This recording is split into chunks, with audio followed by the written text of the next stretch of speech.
فرعون کا دریائے نیل میں ڈوبنے کا کوئی پروگرام نہیں تھا، مگر ڈوبنا پڑا۔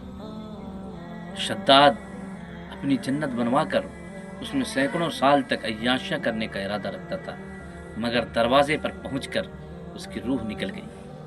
اسی طریقے سے نمرود ظالم و جابر تھا، اللہ نے اس کو لنگڑے مچھر کے ذریعے مروا دیا۔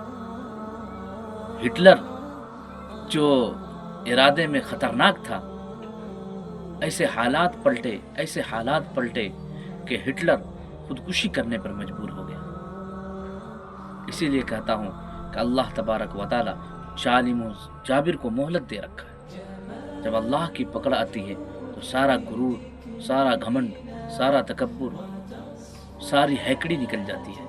پھر اللہ تبارک و تعالی کسی کو نہیں بخشتے، کیونکہ اللہ تبارک و تعالی قرآن کریم میں ارشاد فرماتا ہے، ان بطش ربک لشدید، بے شک میرے رب کی پکڑ بہت سخت ہے۔